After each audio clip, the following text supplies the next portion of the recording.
Ravi address దొరుకుతలేదు, ఏం దొరుకుతలేదు. ఎక్కడ రవి నాకు అర్థమైతలేదు. ఇక్కడ ఖాళీ స్థలం ఉన్నది, కొంచెం కొంచెం ముందు రావన్నా. ఆ గుడి ఉన్నది. సరే, నాకు కన్ఫ్యూజ్ అవుతుంది. ఒక ఆమె ఉన్నది, ఆమెను అడుగుతారు రవి. పెట్టే, నేను మళ్ళీ చేస్తా.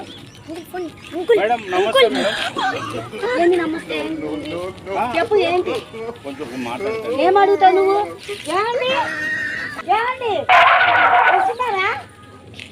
అన్నయ్య చూడన్నయ్య టార్చర్ పెడుతున్నాడు.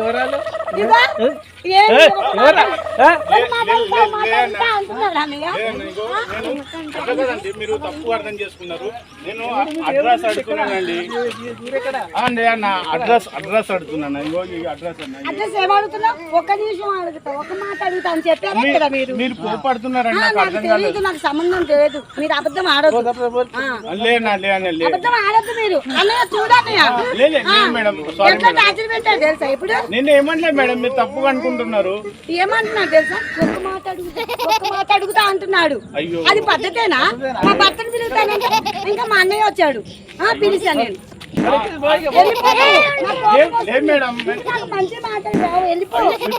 మీరు బాగా నిద్ర గిట్ట పట్టారు మేడం రాత్రి.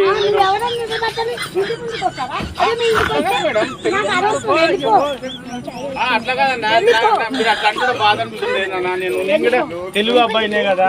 సారీ అండి, తప్పు అయిపోయినప్పుడు ముందే చెప్పొచ్చు కదా మేడం. మీరు ఏమనుకోకండి, సారీ అని ముందే చెప్పొచ్చు కదా. మీరు అట్లా మాట్లాడకండి. కాదు, సారీ అని చెప్పొచ్చు కదా. అరే ఫోన్ ఎందుకు ఉంచుకుంటున్నావు? ఫోన్ ఎందుకు ఉంచుకుంటున్నావు? ఫోన్ ఎందుకు ఉంచుకుంటున్నావు? అరే ఫోన్ ఇరా, ఫోన్ ఇరా, ఫోన్ ఇరా, ఫోన్ ఇరా, ఫోన్ ఇరా, ఫోన్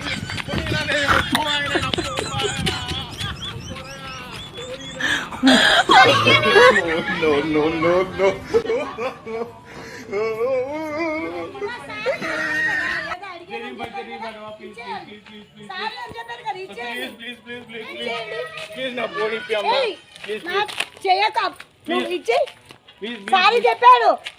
డాడీ వచ్చినా చెప్తా, నేను ఇచ్చే డాడీ వచ్చినా చెప్తా. ఇంకా మళ్ళీ డాడీ వచ్చినా